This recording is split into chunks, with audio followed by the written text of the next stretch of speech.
Shalom, selamat pagi Bapak Ibu Saudara-saudara yang dikasihi Tuhan. Pagi ini kita jumpa kembali dalam Renungan Mana Rema. Sebelumnya kita akan sama-sama berdoa terlebih dahulu.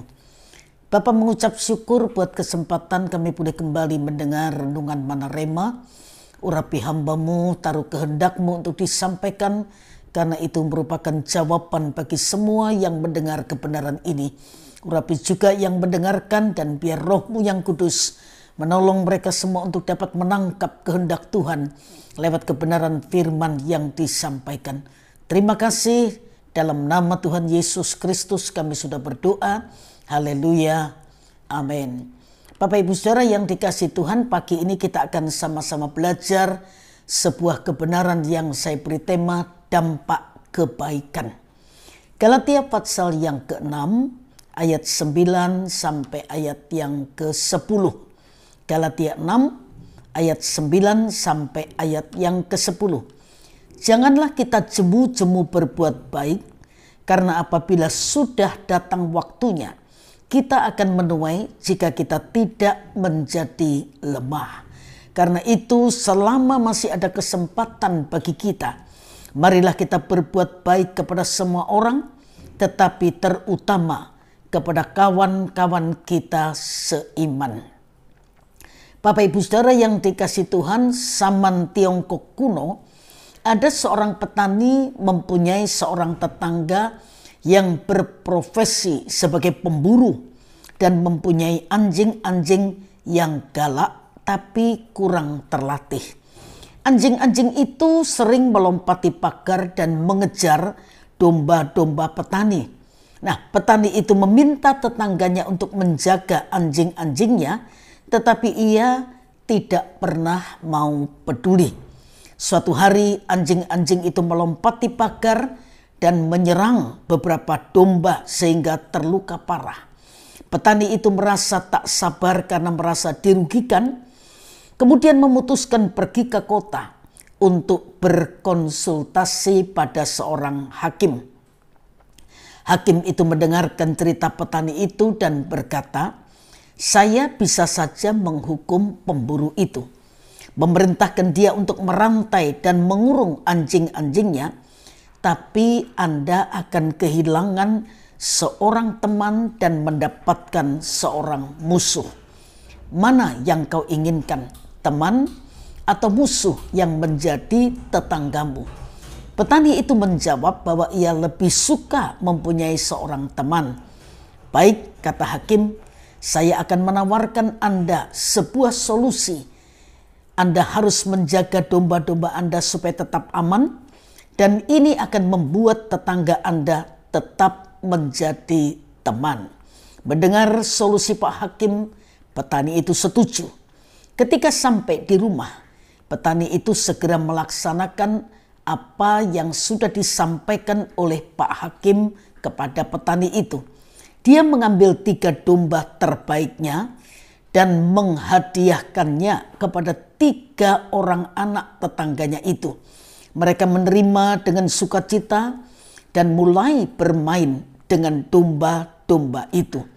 Untuk menjaga mainan baru anaknya, si pemburu itu mengkerangkeng anjing pemburunya, dan sejak saat itu anjing-anjing itu tidak pernah mengganggu domba-domba petani. Sebagai rasa terima kasih atas kedermawanan petani kepada anak-anaknya, pemburu itu sering membagi hasil buruan kepada petani. Sebagai balasannya, petani mengirimkan daging domba dan keju buatannya. Dan dalam waktu singkat, tetangga itu menjadi teman yang baik.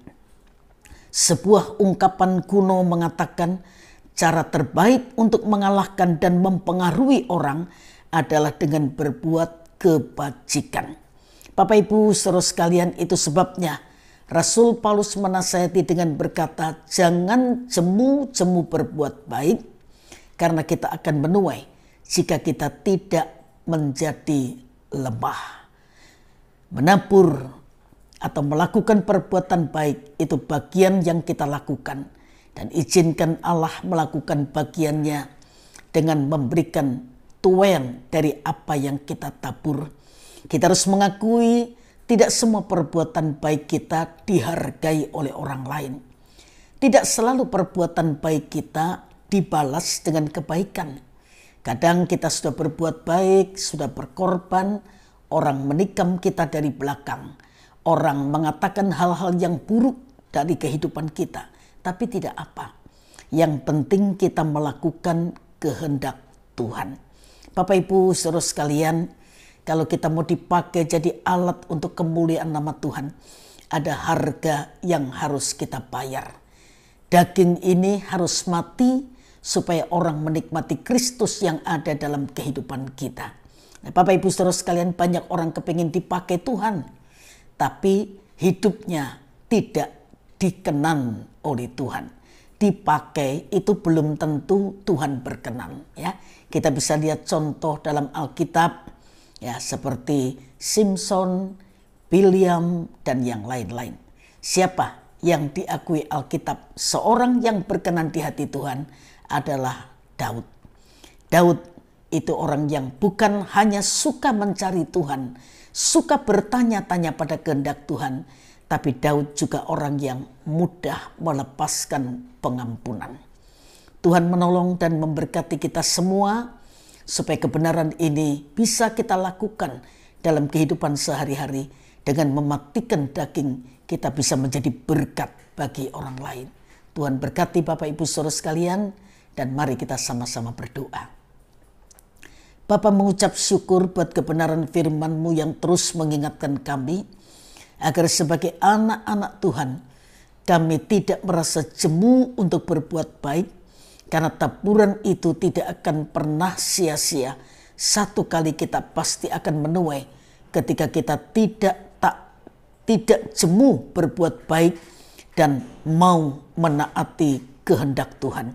Berkati semua yang sedang mendengar kebenaran ini, dan bila kami sebentar melanjutkan aktivitas kami, Tuhan memberkati, dan kami yakin yang kami lakukan yang sesuai dengan kehendak Tuhan, pasti Tuhan buat jadi berhasil. Terima kasih, dalam nama Tuhan Yesus Kristus kami sudah berdoa. Haleluya, amin. Selamat pagi, Tuhan memberkati Bapak Ibu saudara sekalian.